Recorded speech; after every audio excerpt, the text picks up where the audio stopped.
सिद्धेभ्यः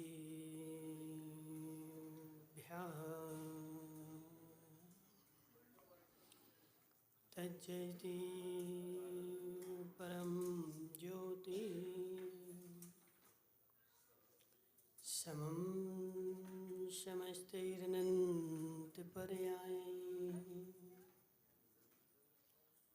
दर्पणतलिविशकला प्रतिफलति पदार्थमालिका यत्र नमो अरिहन्ताणं नमो सिद्धाणं नमो आयर्याणं नमो अध्यायाणं नमो लोये सव्यसाहोरम्। पंच परमेष्टि भगवान की अनंत अनंत सिद्ध परमेष्टि भगवान की 1008 देवादेव वासुपूज भगवान की आचार्य भगवान अमृत चंद्र स्वामी की आचार्य भगवान विद्यासागर जी महाराज की आचार्य भगवान विशुद्ध सागर जी महाराज की। बोलो प्रभु जी सागर जी महाराज की, बोलो सुलभ श्री अकप्प सागर जी महाराज की, बोलो मुनि संत की। मनुष्यों, यहाँ पर आचार्य भगवान चारित्र की चर्चा कर रहे थे कि क्या पहले चारित्र होता है और फिर चारित्र जी क्या हो रहा है?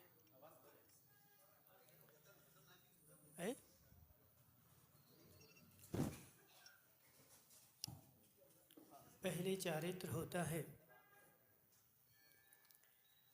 और फिर चारित्र के बाद तप आता है। चारित्र के बाद तप आता है और चारित्र पूर्वक तपाया जाता है। जब चारित्र के साथ तपाया जाता है तब निखार आता है और बिना तपे आज तक निखार कभी आया नहीं। गिरीश भाई, तपना तो पड़ेगा,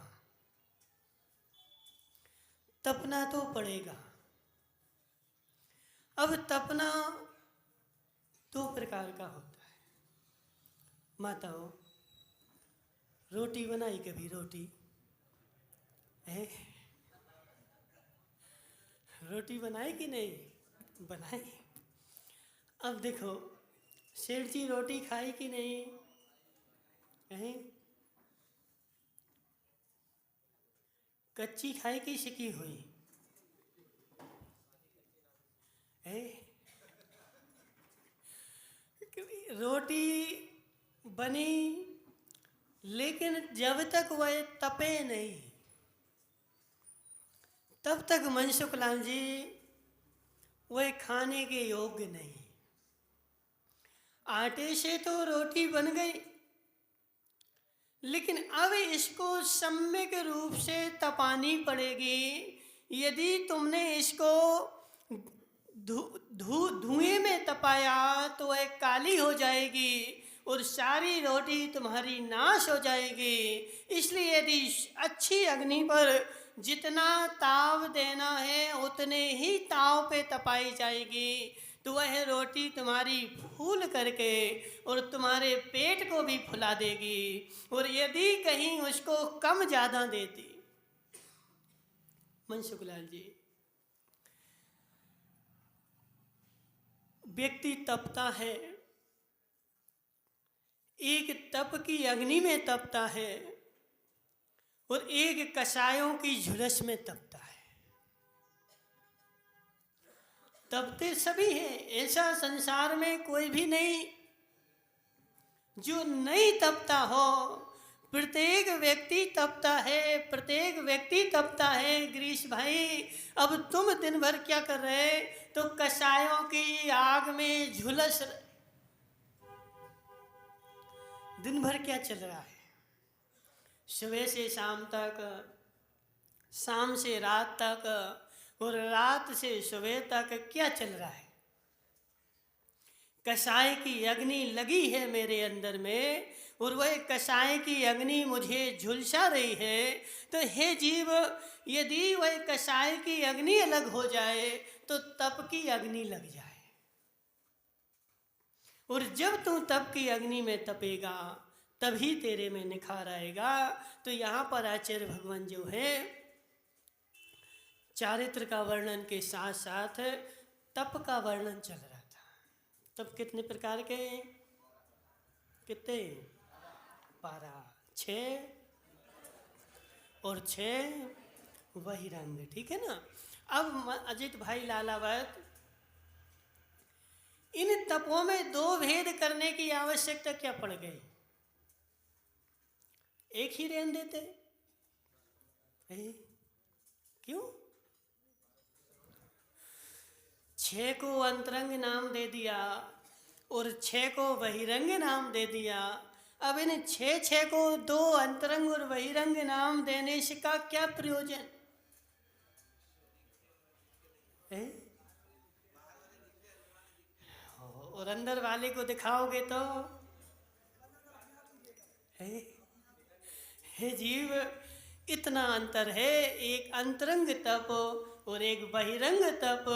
अंतरंग तप जो होता है वह अंदर में होता है, बाहर में नहीं दिखता, और बहिरंग तप जो होता है वह बाहर में दिखता है। लेकिन अंतरंग तप के बिना बहिरंग तप कार्यकारी नहीं। मुंशीलाल जी, अंतरंग तप के बिना बहिरंग तप तुम्हारा कार्यकारी नहीं।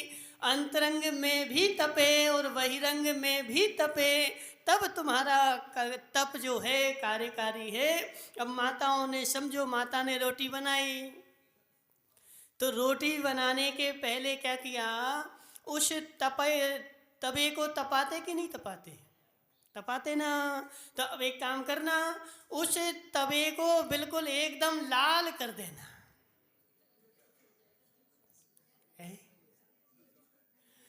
एकदम लाल कर देना तवे को, और लाल तवा करने के बाद फिर उस पे रोटी डालना और उठा लेना। क्या होगा? हे जीव, बाहर तो जल जाएगी और अंतरंग में जो है वह कच्ची रह जाएगी। तो इसलिए जितनी अग्नि चाहिए बराबर उतनी ही चाहिए, न कम हो न ज़्यादा हो। तो हे जीव, पहले रोटी बना।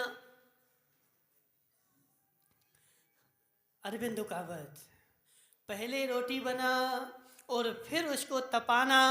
पहले रोटी नहीं है तो तपाओगे किसको? हजारी मार साहब, पहले रोटी बनाओ फिर उसको अग्नि पे रखना। और रोटी तो है नहीं है और अग्नि जला के बैठ गया तो अग्नि जलाना तुम्हारी सार्थक नहीं है।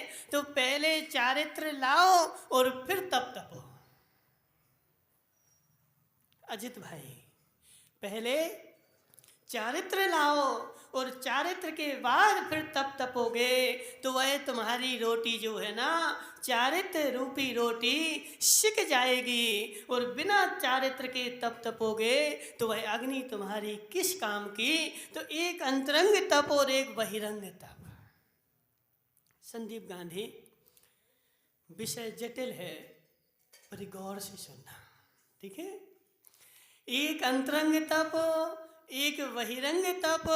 अंतरंग तप जो होता है वह अंदर में होता है और बहिरंग तप जो होता है वह बाहर में दिखता है, बाहर में दिखाया जाता है और बाहर में दिखाने के लिए ही होता है। क्या नाम तुम्हारा? सुदीप भाई, खड़े हो जाओगे? जी बताओ जी, कपड़े तुमने क्यों पहने? जी कपड़े तुमने क्यों पहने हैं? इसकी अंदर भी पहने। समझो विषय को, इसके अंदर भी पहने तो वो क्यों नहीं दिखा रहे? अंदर में जो है, देखो दो प्रकार के कपड़े हैं। एक तो ये बाहर में पहने, और जो बाहर में पहने हैं उसका उद्देश्य ही है सबको दिखाना है, सब लोग देखें। लेकिन एक अंदर में पहने हैं, वह अंदर के कपड़े छिपाने का उद्देश्य है। हजारी मारसा एक अंदर में पहने की नहीं। अब ये बताओ कि अंदर के यदि तुम्हारे अच्छे हों और बाहर के खराब हों, तो बाहर वाले अंदर पहन लेना, अंदर वाले बाहर पहन लेना। बोलो प्रवीण भाई, करोगे कि नहीं? आज से एक काम करना, पैंट पहनना और उसके ऊपर चड्डी पहनना। पहनोगे? क्यों? महाराज, अंदर वाले अंदर में और बाहर वाले बाहर में। यदि अंदर बैठ जाओ, अंदर के बाहर लाओगे तब भी समस्या, और बाहर के अंदर ले जाओगे तब भी समस्या। इसलिए बाहर वाले को बाहर रहने दो और अंदर वाले को अंदर रहने दो। अंदर वाले कितने अच्छे हों। मनसुख लाल जी, नहीं आ रहा समझ में? क्या आ रहा है? अंदर वाले कितने अच्छे हों, लेकिन अंदर वाले कितने अच्छे हों लेकिन बाहर नहीं दिखाए जाते, और बाहर वाले कितने खराब हों लेकिन अंदर नहीं पहने जाते। क्योंकि बाहर वाले का उद्देश्य ही है कि बाहर वाले बाहर में दिखाना है और अंतरंग वाले को छुपाना है। इसलिए हे जीव, एक परिणाम अंदर के होते हैं और एक परिणाम बाहर के होते हैं। कुछ बातें सुनील कोठारी, फोन आ गया इनका, नहीं आया? सुनील भाई समझो हमारी बात। कुछ बातें छिपाने की होती हैं और कुछ बातें छपाने की होती हैं। कुछ कार्यक्रम ऐसे होते हैं जिनको पेपर में छपाया जाता है, और कुछ कार्यक्रम ऐसे होते हैं जिनको छिपाया जाता है। हजारी मार साहब, घर में रात में लड़ाई हो गई देवी से, मना की। अब सुबह जो है ना पेपर में छपवा देना। बोलो ना, छपवाओगे कि नहीं? छपवाओगे कि नहीं शेरजी साहब? क्यों नहीं छपवाओगे? महाराज, अंदर की बात है। कहाँ की बात है?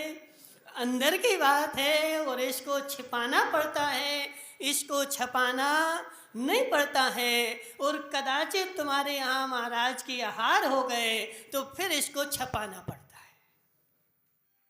कहाँ?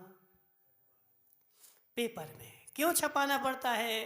क्योंकि आहार हो गए ना, ये बहिरंग की चीज है, और इसको यदि मैं छपाऊंगा तो एक को देख करके दूसरे के भाव बनेंगे, और दूसरे को देख करके तीसरे के भाव बनेंगे, तो धर्म की प्रभावना होगी। अब संदीप गांधी कहता महाराज छिपाओ।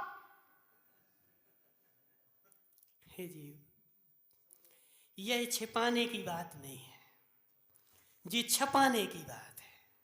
और इसको छपाना ही चाहिए। क्यों छपाना चाहिए? क्योंकि आज अजित भाई लालावत इनके हजारी जी के गांव में देख के आओ, बेचारे लोग करोड़पति अरबपति, लेकिन करोड़पति होने के बाद भी उनके विचारों के कभी ऐसे भाव नहीं बनते कि हमारे गांव में महाराज आए हैं तो हम रोटी खाने के पहले एक गिलास मुनिराज के हाथ पे रखते हैं जी। इसलिए इस कार्यक्रम को ये भी जरूरी है। मनसुख लाल जी बोलो ना, क्या? हाँ हाँ, अब मनसुख लाल जी तो कहते महाराज ऐसी चर्चा नहीं करो, आत्मा की करो, आत्मा की। हे जीव, आत्मा भी तभी सुरक्षित रहेगी जब तुम्हारे शरीर में भोजन होगा। बिना भोजन के अजित भाई, बिना भोजन के विशुद्धि भी नहीं बनेगी। बिना भोजन के और जैसा खाए अन्न वैसा होवे मन, और बिना भोजन के खाली पेट, वो कहावत है ना, भूखे पेट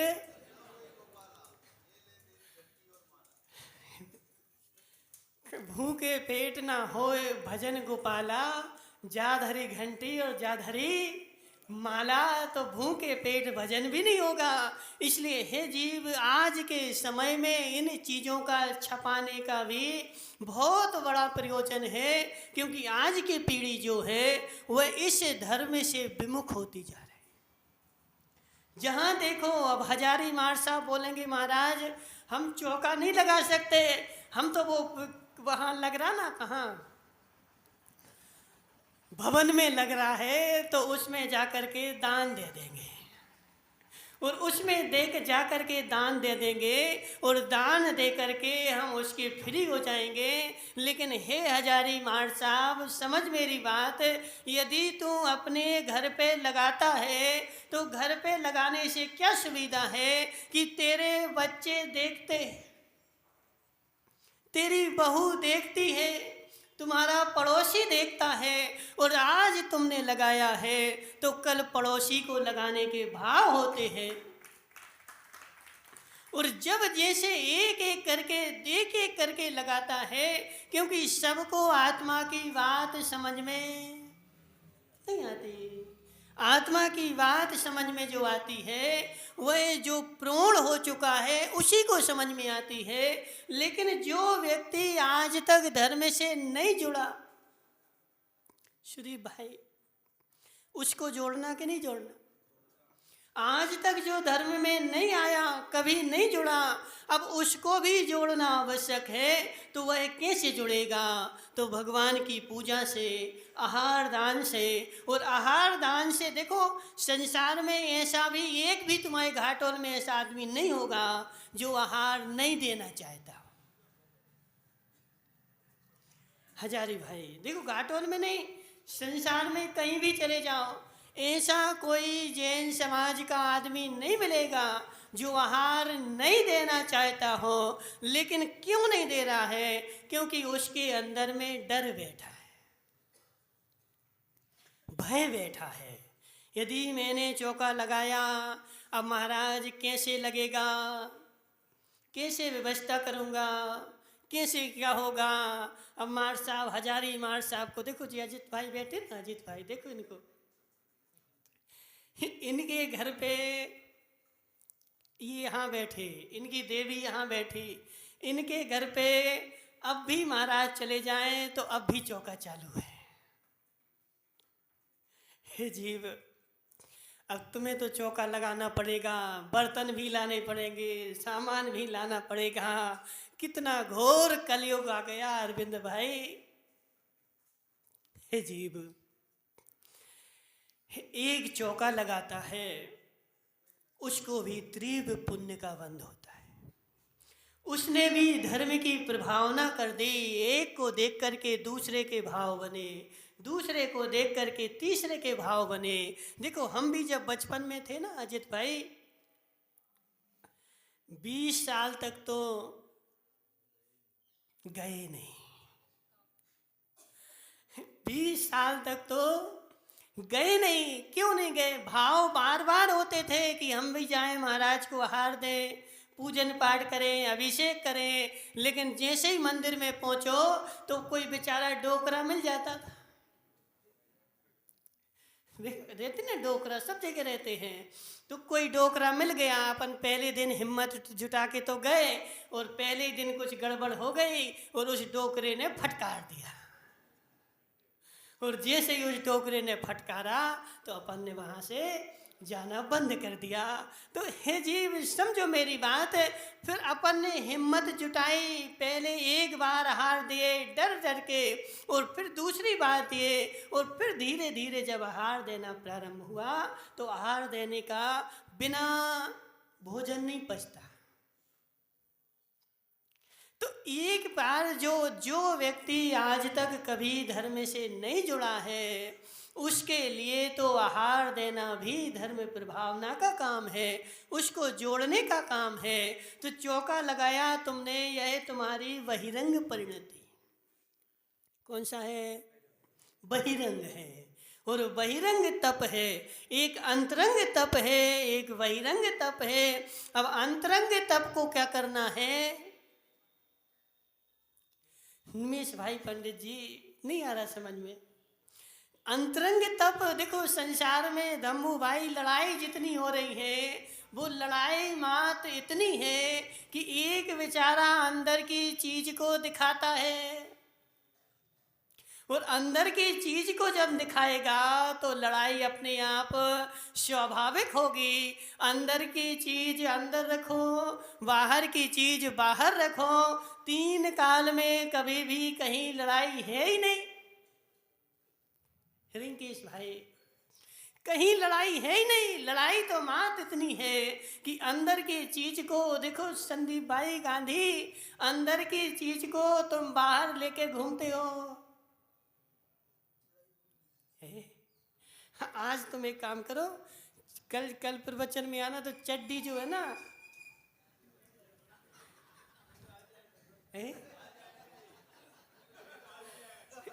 जीन्स पहनना अंदर और चड्डी पहनना जीन्स के ऊपर। पहनोगे? नहीं पहनोगे। ये चीज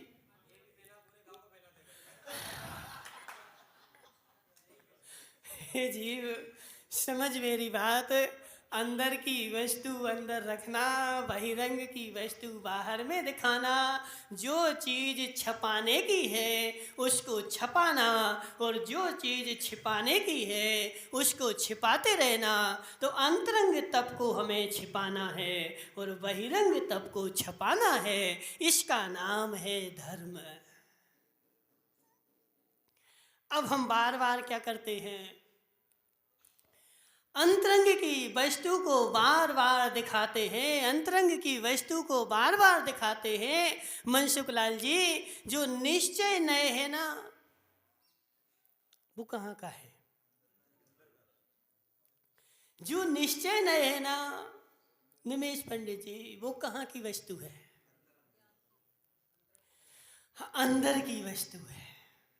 निश्चय नए संसार में किसी के लिए नहीं है। निश्चय नए जो है वह मेरे लिए है। वह मेरा मेरे में अंदर में रहे, बाहर में उसको बताने की आवश्यकता नहीं है। क्योंकि निश्चय नए से जो होता है ना, साक्षात विशुद्धि बनती है, और वह विशुद्धि मेरी बने, उसको संदीप गांधी दूसरे से कहने की है जीव। निश्चय न कहेगा तो अनुभूति नहीं मिलेगी, कषायानुभूति मिलेगी। कषाय अनुभूति मिलेगी, कषाय का अनुभवन होगा। और यदि व्यवहार नय को कहेगा तो विशुद्धि का अनुभवन होगा। इसलिए व्यवहार नय को संसार में छपाना है और निश्चय नय को अंदर में छिपाना है। क्योंकि निश्चय नय जो है वह मेरी स्वा की वस्तु है, आत्मा जो है वह मेरी स्वा की वस्तु है। उसको अंदर में ले जा करके क्या करना है? क्या करना है? छिपा देना है। ठीक है ना? अब सुनो हमारी बात। अजित भाई जी, मान स्तंभ बनाया ना तुमने, तो जब इसको बनाया था तो नीचे गड्ढा किया था। कौन था इस मान स्तंभ बनने के समय? था कोई? कितने साल हो गए इसको बने?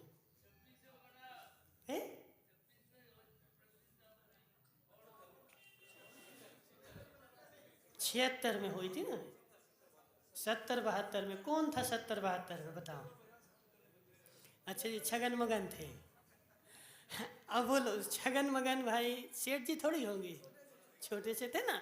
जब जी मान स्तंभ बन रहा था तो इसमें गड्ढा किया था किया था। और उस गड्ढे में क्या क्या रखा था? उस गड्ढे में सोने की ईंटें, चांदी की ईंटें, गेंती, फावड़ा, सोने चांदी तांबे 5 प्रकार की ईंटें रखी थी। अब वो दिख क्यों नहीं रही? अब वो दिख क्यों नहीं रही? कहाँ गई वो? तो वह जब अंदर में नहीं दिखनी थी तो उनको तुमने रखा क्यों था? बोलो अरविंद भाई।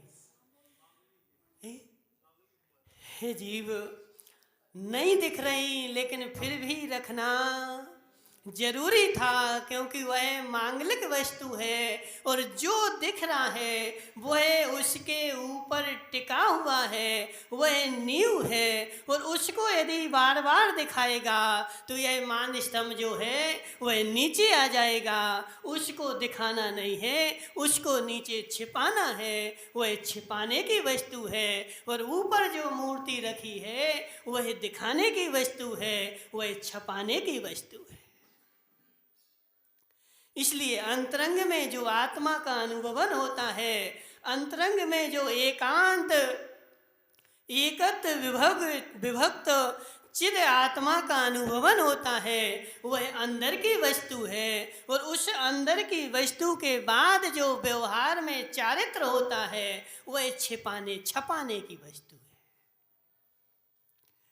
देखो अब संदीप भाई क्या करता है, वो बार बार अंदर की वस्तु निकाल निकाल करके बाहर दिखाता है। अंतरंग की वस्तु बार बार निकाल के दिखाता है। और दिखाता है तो क्या होता है, अजित भाई को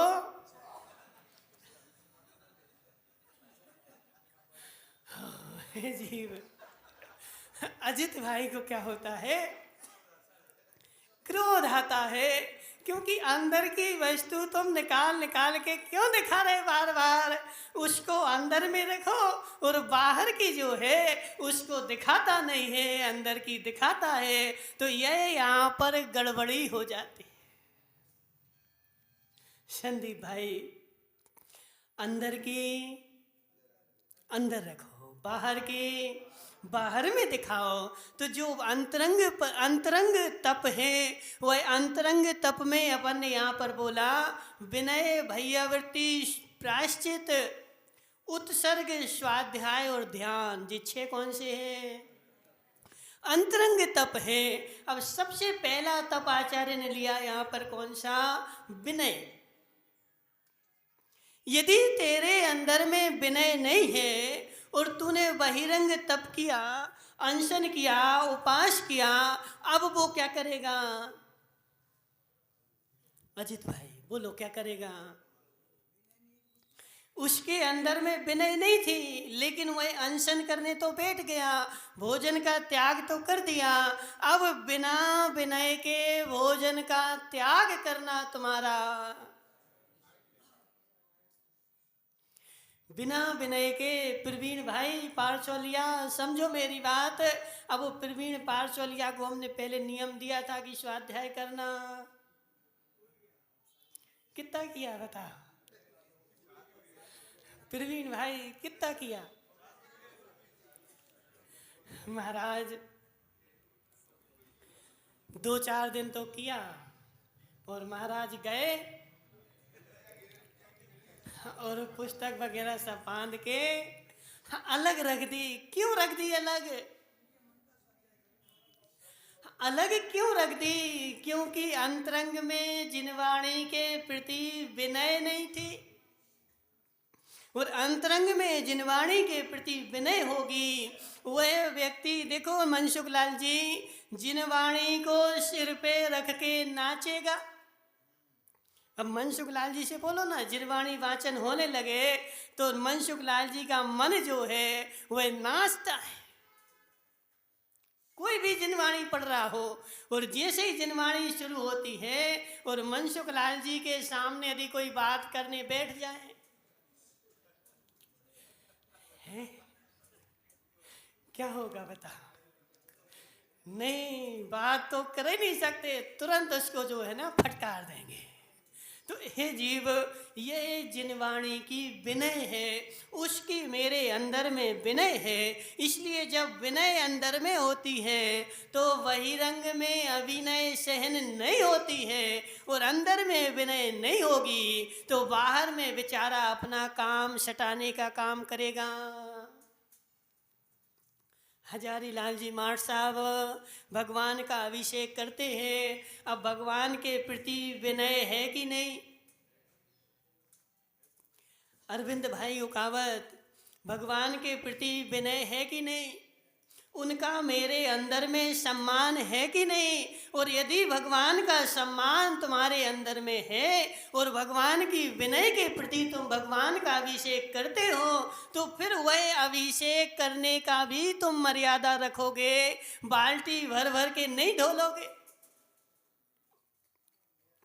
बाल्टी भर भर के नहीं ढोलोगे। क्यों? क्योंकि तुम तो ढोल के चले गए और वो बाल्टी भर के पानी जाएगा कहाँ? सेठ जी साहब, देखो हम ऐसा माहौल देख कर के आए। अजित भाई, तुम तो आश्चर्य करोगे, अभिषेक करने के लिए लोग घर से गुंडे भर भर लाते हैं। इतनी 10-10 लीटर की केन, वो चावल के डिब्बा के साथ 10 लीटर 5 लीटर की केन घर से भर के ला रहा है। क्यों? बोले वो मंदिर में इतना सा देते हैं तो हम तो बहुत सारा करना है।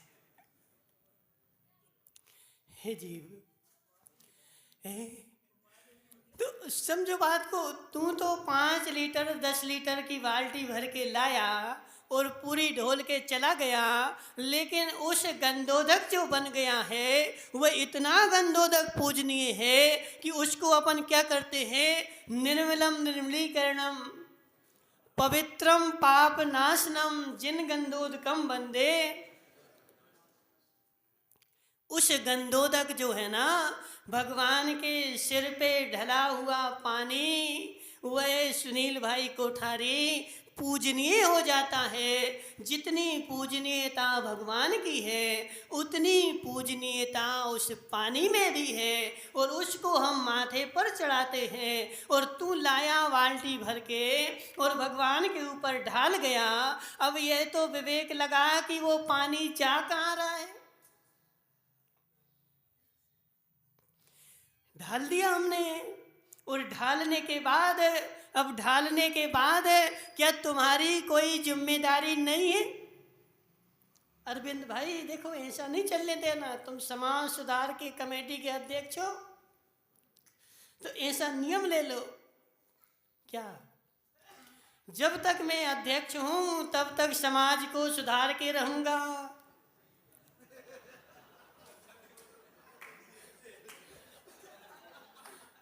क्यों? समाज सुधार कमेटी के अध्यक्ष तो बनने का वही मतलब है कि मैं सारी घाटोल की समाज को सुधार के रहूंगा। जहाँ भी गलत काम हो रहा हो, जहाँ भी गलत काम हो रहा हो, वहाँ तुरंत बोल पड़ना। आज अरविंद भाई शांत नहीं बैठना, क्योंकि तुम्हारा काम शांत बैठने का नहीं है। तुम्हें समाज ने अध्यक्ष बनाया है, सुधार का अध्यक्ष। अब निमेश पंडित जी शांत बैठे तो चल जाएगा, ठीक है ना, क्योंकि वो अध्यक्ष नहीं है। लेकिन तुम शांति से नहीं बैठना। भगवान के मेरे अंदर में विनय है, और जैसे अंदर में विनय है और जितनी अंदर में विनय है वह बाहर में प्रकट हो ही जाती है जब अभिनय होता है। इसलिए तुमने भगवान का अभिषेक किया और अभिषेक करके फ्री हो गए। हे जीव, नहीं। गिरीश भाई, भगवान के सिर पर पानी ढोलने के बाद अभी मेरा काम समाप्त नहीं हुआ है, अभी मेरा काम आगे और भी है। किससे पूछे बताओ? कौन है? निमेश भाई से पूछ लेते। निमेश भाई पंडित जी, समझो हमारी बात। तुमने बच्चे पैदा किए, कितने किए? 2 किए। तो 2 ही क्यों किए? 4-6 तो करने थे ना। जी, समझो बात को। तुमने 2 बच्चे पैदा किए, अब उनको पैदा करके रोड पे छोड़ दो, सही है कि नहीं? बोलो ना, हाँ ना तो बोलो। हे जीव, तुमने हजारी माठ साहब बच्चे पैदा किए, अब उनको पैदा करके रोड पे छोड़ दो, ऐसा करोगे क्या? क्यों नहीं करोगे? महाराज, बच्चे पैदा करना मेरा काम था और पैदा करके मैंने छोड़ दिए, मेरा काम पूरा हो गया। हे जीव, बच्चे पैदा करने से काम पूरा नहीं होता है, बच्चे पैदा करने से काम शुरू होता है। बच्चे पैदा हो गए ना, अब मेरा काम शुरू हुआ है, और जब तक मैं उनको बड़ा ना कर दूं, उनको लाइन पे ना लगा दूं, उनकी शादी वगैरह ना करवा दूं, तब तक मैं फ्री नहीं होता, तब तक मेरा काम चलता रहता है। इसलिए मात्र एक कलश भगवान के सिर पे ढालने से तुम्हारा काम फ्री।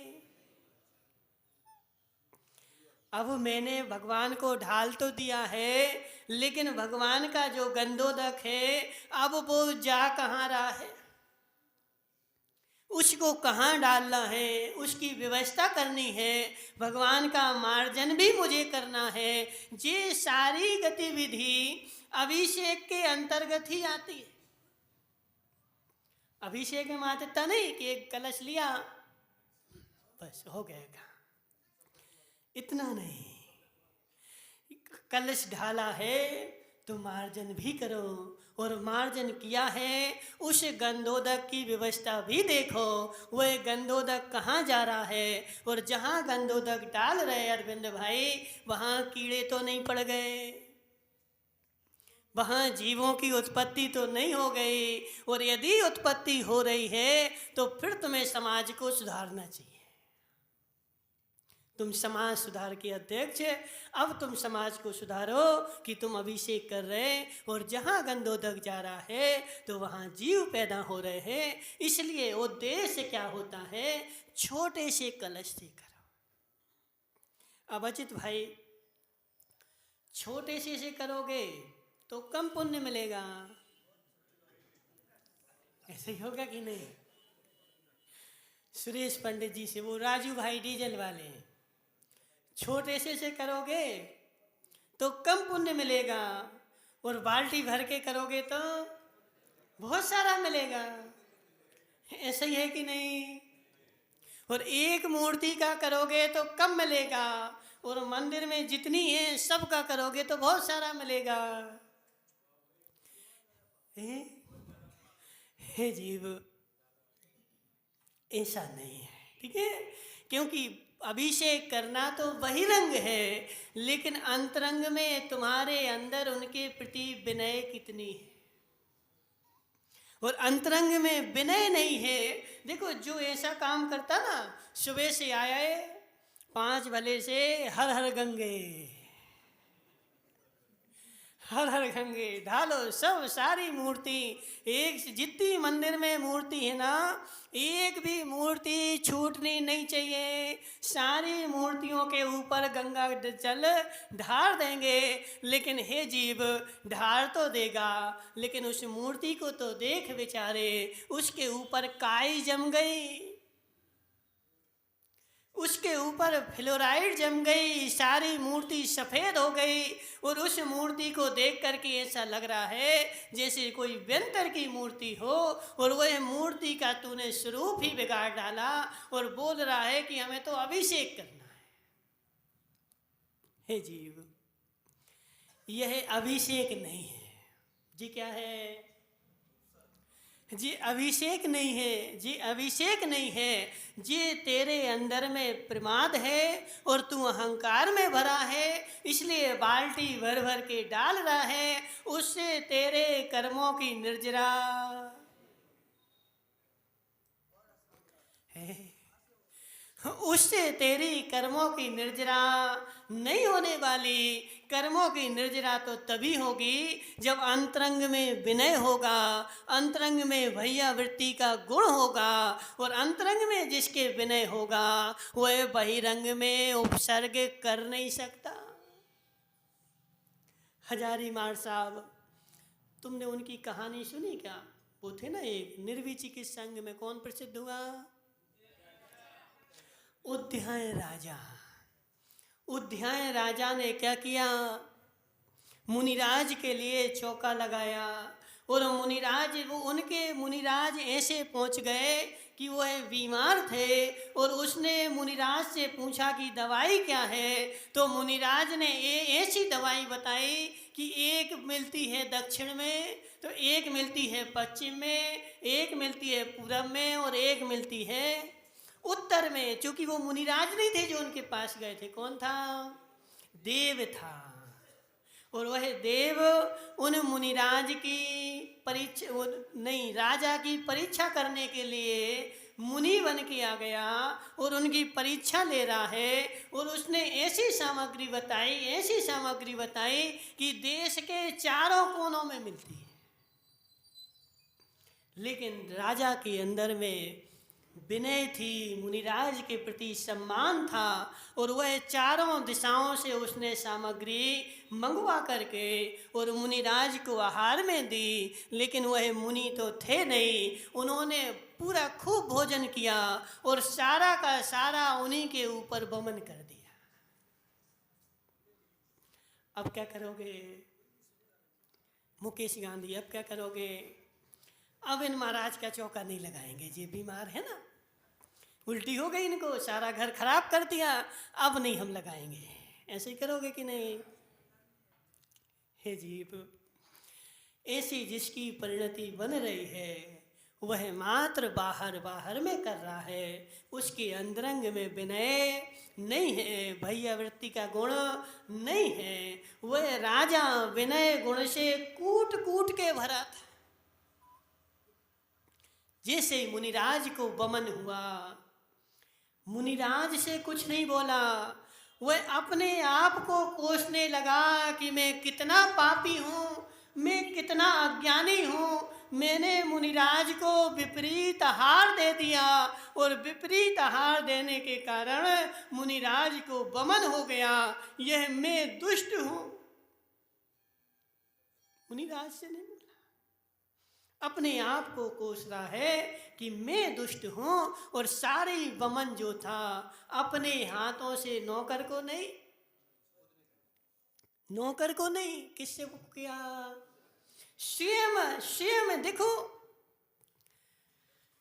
इसका जो अंदर की जो भक्ति होती है, विनय होती है, फिर वहाँ नौकर तो आता ही नहीं है।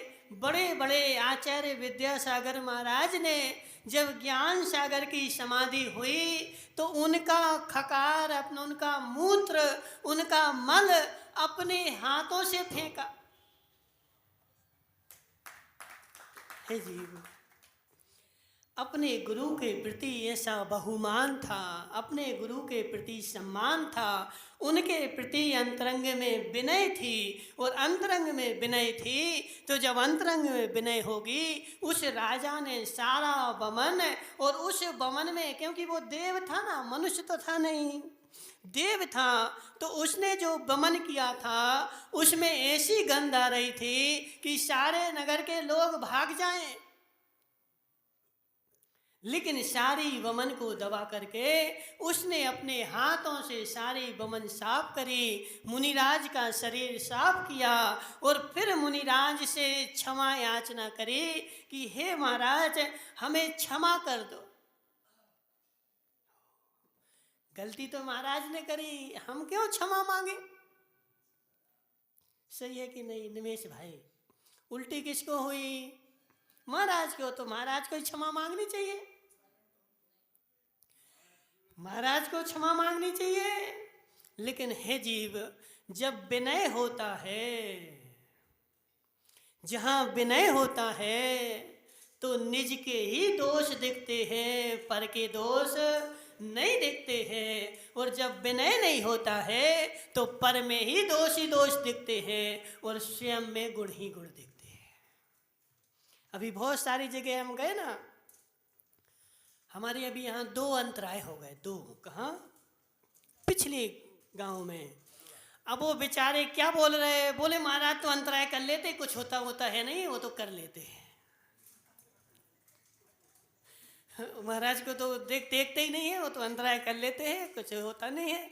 हमने कही हे जीव, तू 70 साल का हो गया, तुझे 4 नंबर का तो चश्मा लग रहा है, और तू बिना नंबर के शोधन कर रहा है, तुझे बिल्ली तो दिखती नहीं है, बाल कहाँ से देखें?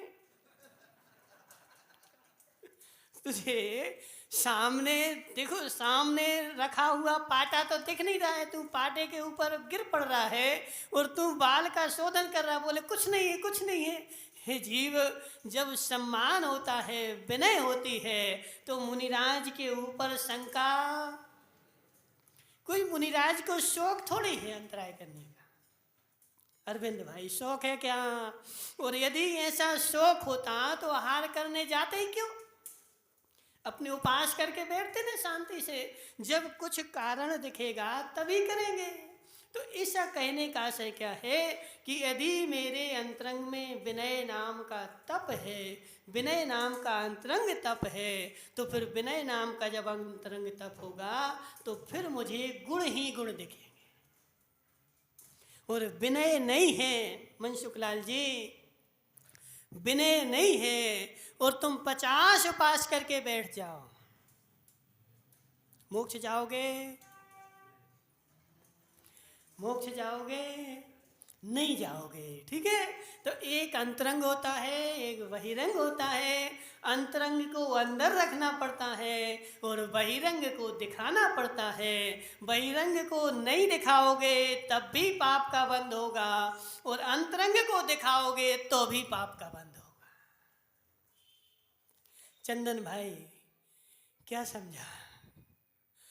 अंतरंग को नहीं दिखाओगे तो भी पाप का बंध, अंतरंग को दिखाओगे तो पाप का बंध होगा, और बहिरंग को नहीं दिखाओगे तो भी पाप का बंध होगा। इसलिए बहिरंग को खूब दिखाओ और अंतरंग का अंतरंग में छिपा के रखो, कल्याण नियम से हो जाएगा, कोई तुम्हारा रोकने वाला नहीं है। लेकिन अंतरंग को दिखाओगे,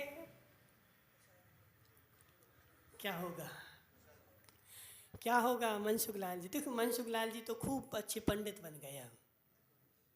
हालांकि वास्तव में तुम कुछ भी सोचो, लेकिन मनसुखलाल जी के अंदर में हमने देखा है कि इनके अंदर में हठाग्रह बिल्कुल भी नहीं है। यदि जिनवाणी इनको अपन उठा के दिखाते हैं वो तुरंत स्वीकार करते हैं।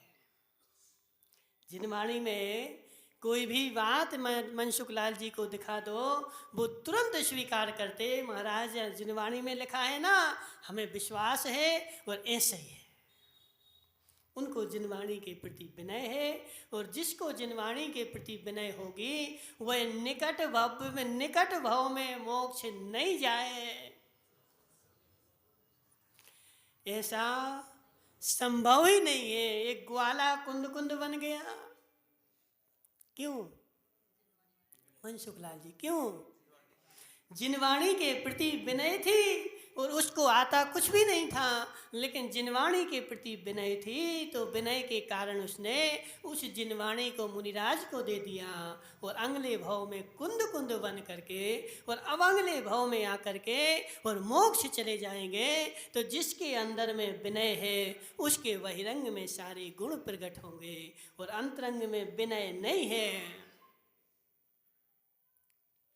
अजित भाई, अंतरंग में विनय नहीं है, अंतरंग में गुण नहीं है। अब बहिरंग में तुम कितने सुंदर कपड़े पहन के आ जा।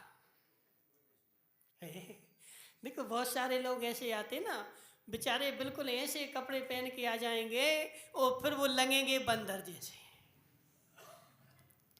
सुंदर कपड़ों के लिए सुंदर चेहरा भी तो होना चाहिए। अरविंद भाई सत्य है कि नहीं? है ना? तो बोलो क्यों? सुंदर कपड़े उसी के ऊपर शोभा देते हैं जिसका चेहरा भी अच्छा हो। और बेचारा चेहरा तो कोयले के जैसा है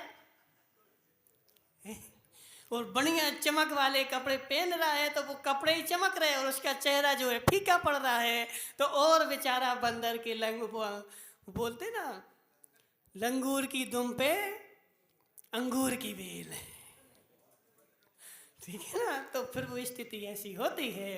तो जिसके अंदर में विनय है उसी के लिए धर्म शोभायमान होता है, तप शोभायमान होता है। सुमति लाल जी तुम चिंता नहीं करना, अजित भाई कुछ भी बोले तुमसे। देखो अजित का तो काम ही है सबको छेड़ना, ठीक है ना। लेकिन अपना काम क्या है, अपन को अपने में मस्त रहना और अपन को भगवान की भक्ति करना, गुरु की भक्ति करना, शास्त्र की भक्ति करना, यही मोक्ष का मार्ग है। कोई कुछ भी कहे लेकिन इससे हमें दूर नहीं हटना है। देव शास्त्र गुरु की भक्ति करते रहना और अंतरंग में विनय रखना, नियम से मोक्ष होगा। बोले शांतिनाथ भगवान की। जय